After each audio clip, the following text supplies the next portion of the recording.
रामा की बेटी की शादी है और इधर मनसा सेठ ने कामदारों को बुलवाया है और कहा है कि एक बात का ख्याल रखना, सब रिश्तेदारों को बुलवाना है पर नरसी को नहीं बुलाना है। वो नंगा है, भिखमंगा है, भीख मांग के खाता है और गोविंद के गुण गाता है। सब आएं, लेकिन हमारे समधी नरसी को मत बुलाना, उन्हें मत न्योता भेजना। और इधर सब चारों तरफ खुशी हैं। रामा बड़ा ही दुखी है, जाने कौन सी भूल बन गई जो मेरे पिता ने आज तक मेरी खबर नहीं ली। और दिन भर तो यूं ही डोलती रही। शाम को अपनी सास के जब रामा पैर दबाने के लिए पहुंची तो रोने लगी है। सास ने देखा बहू क्यों रोई, बोली मैया अरे इतने दिन बीत गए मैया, जब से शादी हुई के आई है, और ना जाने कौन सी भूल बनी मेरे बबुलन नाई बुलाई है। माँ, मैंने पिता माँ को बहुत दिन से नहीं देखा है। और बोली घर में बेटी का विवाह है और तुम ऐसा करो, अरे घर में बेटी को ब्याहू मात में भातु न्यूती वे जाऊंगी, और इसी बहाने से मैया में पीहर को लखियाऊंगी। बोली माँ, मैं इसी बहाने से पीहर को देख करके आऊँगी, माता पिता से मिल करके आऊँगी। और बोली कामदार को बुलवा कर मेरा रथ जल्दी सजवा दो, रामा पीहर को जाएगी इंतजाम तुरंत तुम करवा दो। बोली माँ, मैं पीहर को जाऊंगी, मेरा रथ सजवा दीजिए। और बोली है माँ, अगर जो मैं पीहर को नहीं गई तो मैं इस आंगन में इस शादी में जिंदा नहीं रहूँगी। और बोली अरे पीहर को जो नाई गई अरे मेरी माता। बोलिए माँ, अगर मैं पीहर को नहीं गई तो बोली मैं पीहर को जाऊंगी अरे मेरी माता। अरे बिना साथ बिना भात के जिंदा नहीं रहूंगी, शादी में जिंदा न रहूंगी। अरे होती दौलती बबुल के पास हमें तो का ससुर पथौते नहीं न्यू तो, और देखी बबुल की आजू गरीबी हुई रही है जगत हंसाई। बोली माँ, मैं पीहर को जाऊंगी और मेरा रथ सजवा दो। जो ये वचन सास ने सुने उठ कर के बैठ गई, कहने लगी पागल है, तेरे बाप के पास में क्या है, 2 टाइम की खाने को रोटी नहीं है, वो भात कहाँ से लाएगा, क्यों हंसी करवाने को मेरी डोल रही है। रामा बोली मैया अरे मैया लाख भरे हुई चाही मोती, बिना भात के शोभा नहीं होती। अरे दुखियारी आंगन में रोती रोती रोती है, और जा तो आंसुअन से मुखड़ा भैया धोती। जब रामा नहीं मान रही है, हट पकड़ गई, तो सास कहने लगी ठीक है, मैं कुछ इंतजाम करती हूँ तेरे जाने का। और मनसा सेठ के पास में पहुँची, कहने लगी बहू पीहर को जाने की हट पकड़े हुए है, भात को मांगने की। एकदम मनसा सेठ कहने लगा तुमने बहू को समझाया नहीं, अरे उसके पास में क्या है, कुछ नहीं है उसके पास में, वो मेरी हंसी कराएगा। बोले समझाया तो था लेकिन बहू मानी नहीं। बोले ठीक है। कामदारों को पास में बैठा लिया और कहने लगे भैया कोई बात नहीं, नरसी आखिर को हमारे रिश्तेदार हैं, मेहमान हैं उन्हें भी पत्र लिखो। और कामदारों से कहा सब लोग बैठ जाओ। और लिखिया से कहा ऐसा करो तुम्हारी कलम सही है? बोले हाँ भैया मेरी कलम सही है। बोले नरसी के लिए ऐसी चिट्ठी लिखो जो नरसी जूनागढ़ को छोड़ करके भाग जाएं। और लिखाने लगा है मनसा सेठ। देखिए आज भक्त नरसी की हंसी कराने के लिए मनसा सेठ क्या क्या लिखा रहा है। अरे रिखी दई रकमय तोल बाके रम झोल जड़े मालइयो रामा को 60 भार के बिछुआरे समधि तुम तो बनबइयो। लिखवा रहा है कैसी कैसी चीज़ें। अरे सुंदर हीरा जड़े हाथ के कड़े। बोला अरे सुंदर हीरा जड़े हाथ के कड़े के समधि लइयो और सज बज के नरसी सेठी अदास होइयो। ये सुंदर हीरा जड़े हाथ के कड़े के समधि लइयो और सज बज के नरसी सेठी अदास होइयो अदास होइयो अदास होइयो सज बज के नरसी सेठी अदास होइयो। लिखवा रहा है। बोले और जगह खाली पड़ी है? बोले हाँ। बोले हम बता रहे हैं लिखो फिर। 100 मन में बा लिख दीनी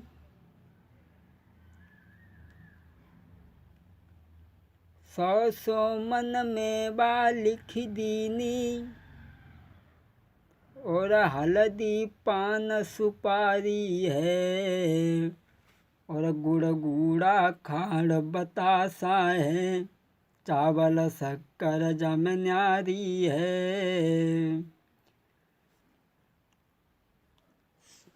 100 मन लिखवाया है इसने। 100 मन से कोई चीज़ नफसी समधी हमारे दरवाजे पे आए कम न लाएं क्योंकि हमें विश्वास है।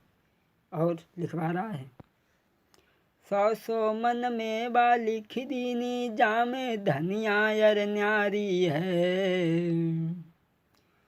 और मिर्चाय और हल्दी है और जामे भूल न जाइयो तुम।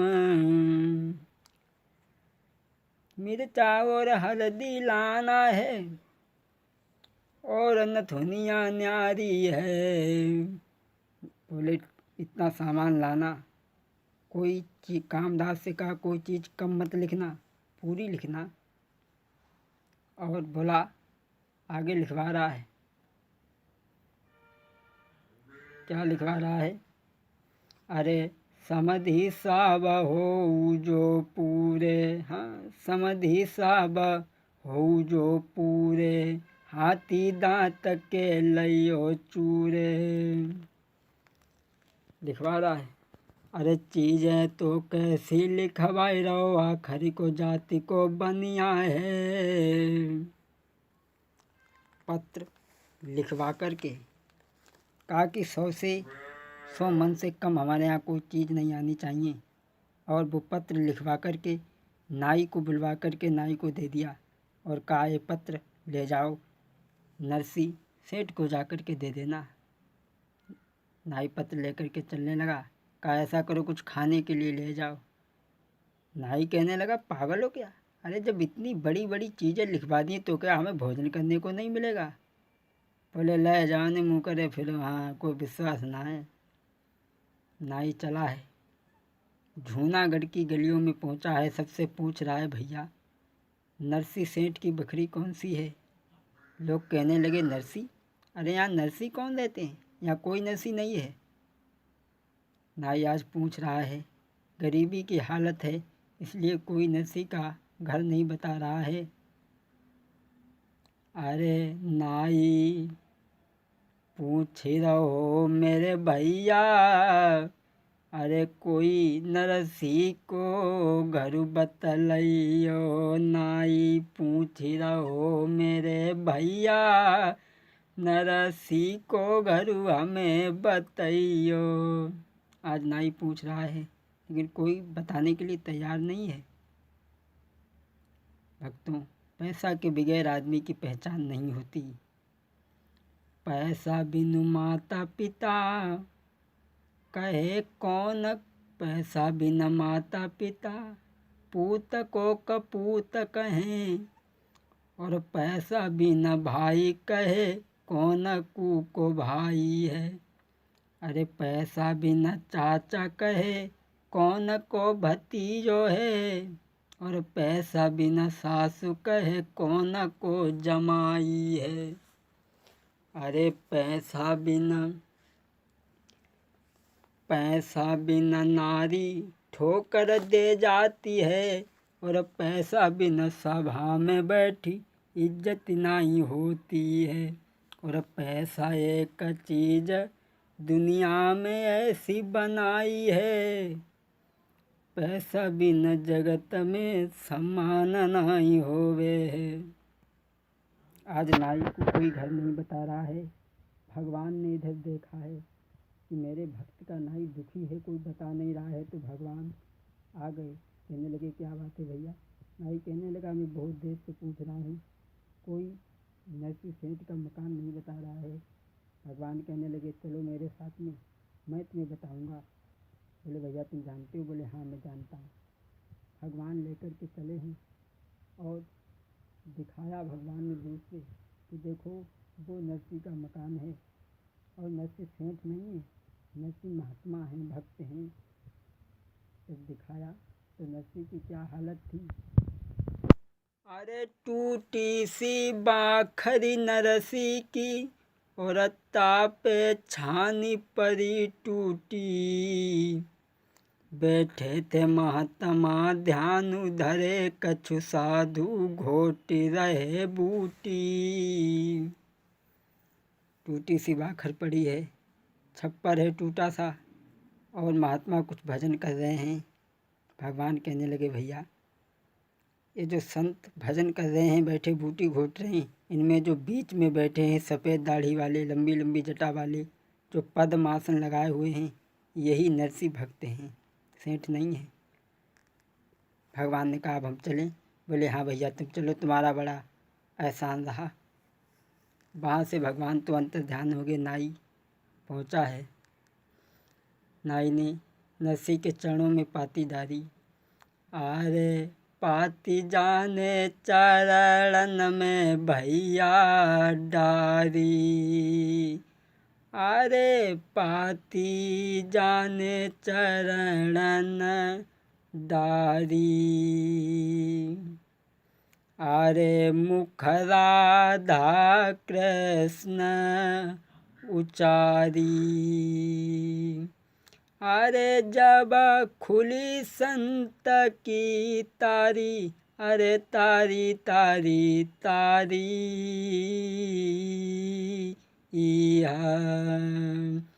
और सन्मुख देखो है भक्त ने नाई। सामने जब नरसी की समाधि खुली तो देखा कि नाई खड़ा है। नाई से पूछा भैया तुम कहाँ से आए? नाई कहने लगा मैं सिरसागढ़ से आया हूँ, तुम्हारे समधी ने मुझे भेजा है, तुम्हारी नातिन की शादी है, पत्र भेजा है बात के लिए। नरसी ने वो पत्र खोल करके जब पढ़ा है, अरे पाती नरसी ने खोली के देखी, और जाकी दादा की गई है भैया छाती। नरसी कहने लगे बेटी ये तुमने क्या लिखवा दिया? तुम्हारे बाप की गरीबी हालत है, तुम्हें तो मालूम है। 4-4 दिन हो जाते घर में रोटी नहीं बनती, और तुम्हारी माँ एक धोती को पहन करके गुजारा करती है।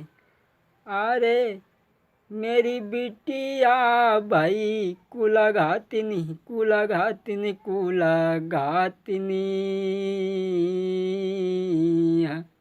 अरे आजू बबूला की हंसी करबाई।